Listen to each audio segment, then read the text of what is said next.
So what is up today, everybody? This is my aunt Zami'Ra Ra coming to you all the way from Atlanta, Georgia.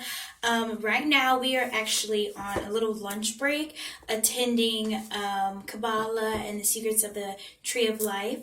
And as I was there, one of the ladies came up to me and she was like, "Oh, I recognize your face and I love your video." So this just motivated me even more to get chapter 3 out there, especially being that I've been neglecting it a little bit because I was doing other things, and I'm like, I need to stay laser focused on me, my ascension, and getting this out there so I can get everyone else to be on this level with me. So starting off chapter 3, which is Reciprocity and Mastery, I'm just going to jump right into it. Some of us want high quality things without giving anything of value to get it. You must give something to get something. This is the law of reciprocity.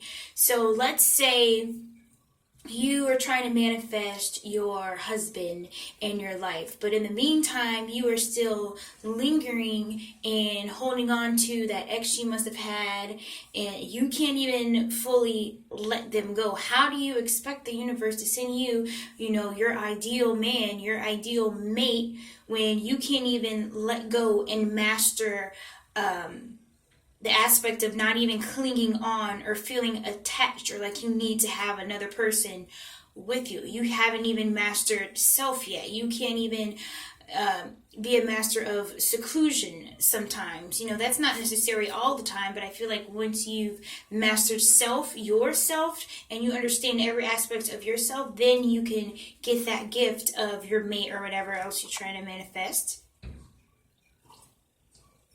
It's just water, guys. It's not. It ain't no Hennessy. Is Hennessy? No, Hennessy's like brown. Can you tell I don't like alcohol? Okay, so you reap what you sow. And I actually remember hearing this in church a lot, when the pastor's trying to basically make you give offering and all this extra stuff. He'll usually say, you reap what you sow. If you don't put any money in, how do you expect God to give you, anything back if you don't even put anything in? But I feel like this is the same energy aspect of it. It's just, especially in church, some preachers take it too seriously. Just meaning if you don't put in the energy and time into something, then you're not going to get it back. If you just expect things to be handed to you all the time, you expect this to happen, you expect this to fall in line, and you can't even give anything, don't expect anything in return, okay? You reap what you sow. Also, do you guys like my sweater today? I walked in and me and Naazir are actually wearing kind of like the same sparkle, sequence things going on. I'm like, I guess we got the memo. Okay, you must invest in what's best for your mind and spirit. So that's very self-explanatory, so I'm just going to keep on continuing. You must invest in what's best for your mind and spirit, okay? Have you ever heard the phrase, you get what you pay for? If you try to take the shortcuts and be cheaped, this will reflect in what you get back from the universe. And here I use the example of my best friend showed me this video clip kind of thing, and they have some kind of technology that's supposed to enhance your lucid dreaming. So it's this little band thing that you put on your forehead, and it's going to reflect these LED lights into your mind or something to help you stay focused while you're lucid dreaming or something. And it even had an app on your phone for it. So she was showing me this, and she was like, "So what do you think of this?" I'm like, well, first of all, these impulses that are being, reflected back into your mind, who designed these? What are their intentions by making it? Because I also understand, especially from listening to Naazir talk, I feel like, conscious people are being targeted more because it's okay, these people are trying to lucid dream, they're trying to control their dreams, they're trying to, astral project. Let's create something that's going to be a distraction. Instead of actually putting in the work, meditating, clearing your mind, investing in things like the platinum and the iridium that's going to help you be more spiritually in tune. Let's just get this band for $10 and skip it. Once again, you reap what you sow. You're going to get out of the situation exactly what you put in. Okay? In many ways, the mind and soul is like rich soil. It's rich in nutrients and has great potential for an abundant harvest. We must plant good seeds to utilize it, though. So we can't, plant these seeds of these, I don't know, genetically modified LED lights or whatever.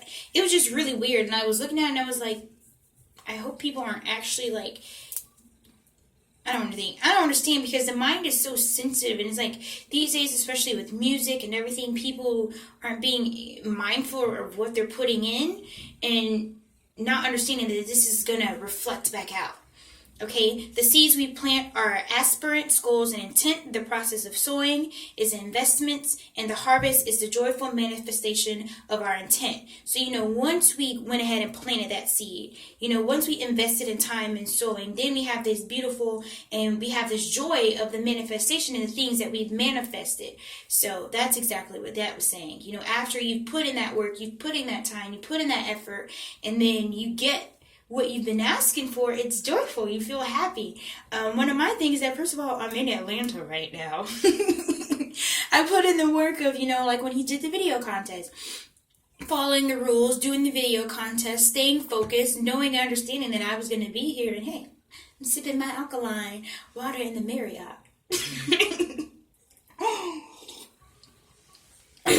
Okay, so take time to meditate on your tent. Just like farmers need the tools to protect their crops from any kind of bugs or insects that are going to try to come against them, rain or harsh weather. In the case of a person who needs to manifest a certain reality, they would need the tools and techniques for energizing and nurturing their intent. Lastly, they would need to energetically protect the growth of their intent from negative influences from others as well as from within. And this is also understanding that everything that we see on the outward, it's only like a physical manifestation of what's in our mind anyways. So that's another reason why nurturing and caring and being particular about the things that we let inside of our mind is so important, because that is what's going to reflect out. We need to be careful with nurturing it, what we listen to, who we surround ourselves by, what we're giving out, and what we're getting back, okay? And I also mentioned in chapter 2, the butterfly effect, even having this book is, helping you to manifest. It's going to give you the tools. It's not just going to present this negative information and nothing to do to cancel it out or know how to control it. It's going to give you all of the shebang that you need, okay? Meditate on the root of your desire, okay? So why do you want this job? Why do you want this relationship? What are the pros and cons of having it or not having it? And if you decide that, okay, the pros outweigh the cons, then you need to meditate and, assert that I will do whatever it takes to manifest so, and so, okay?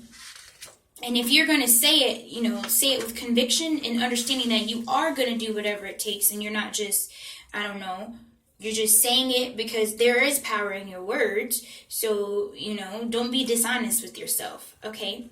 The universe is a mirror reflecting back to us the energy we put out. Very self-explanatory. I just, explained that a little bit earlier.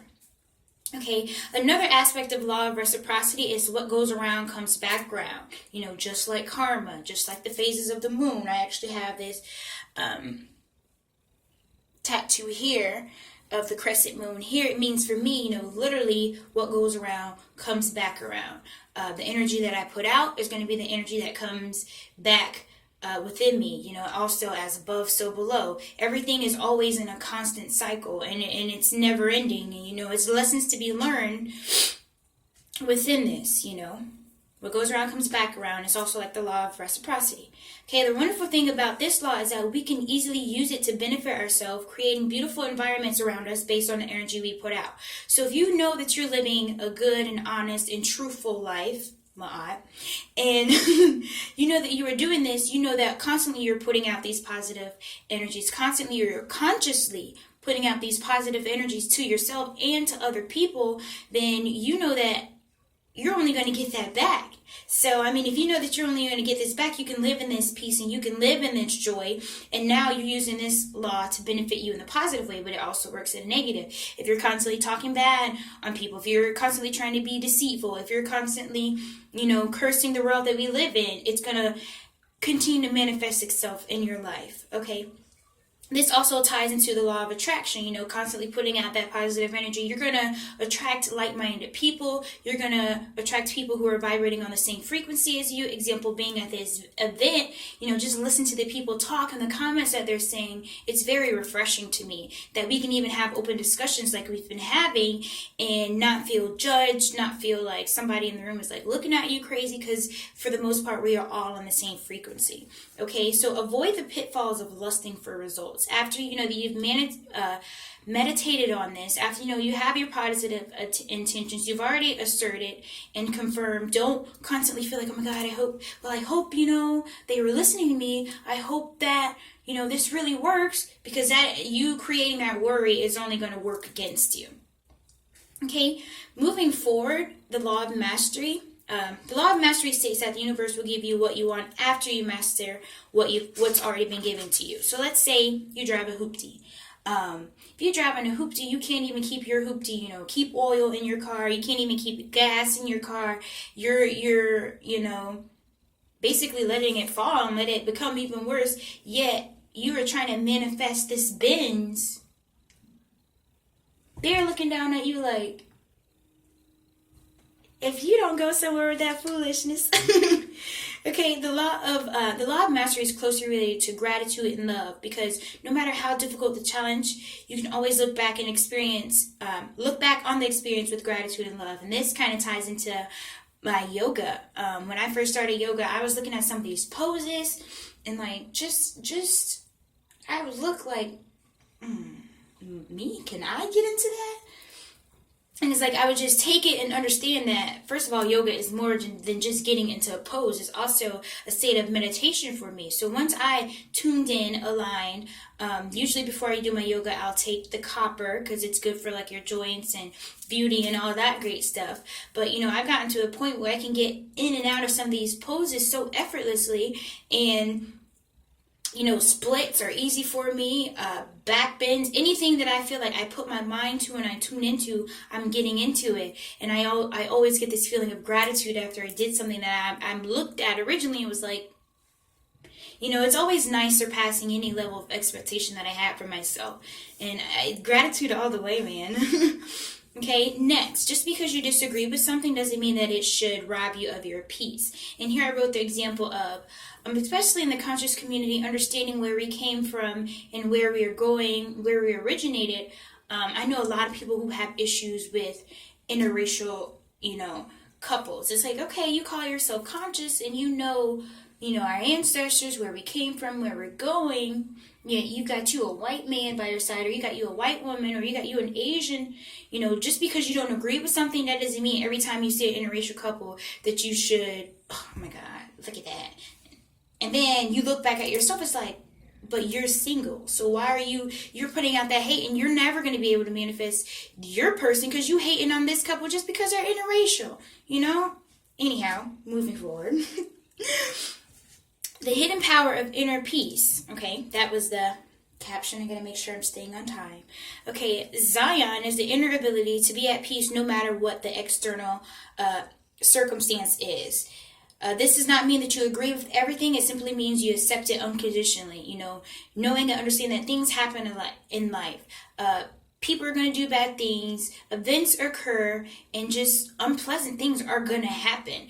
But understanding that, hey, now that this situation happened with me, I just got to take it for what it is and say, well, how am I going to fix this to move forward? Example, just like getting here, I experienced a lot of resistance, like just with the way we were going to get here, transportation, it was like crazy. And at one point, my mom was thinking like, I don't even know how we're even going to get there right now. But I kept on telling her, I was like, listen, we just gotta breathe.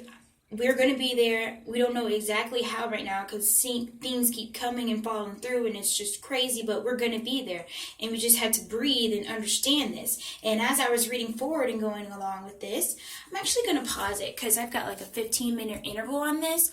So I'm gonna stop and pick up on a part 2. But guys, this is my Naazir Ra signing off for now. See you again soon.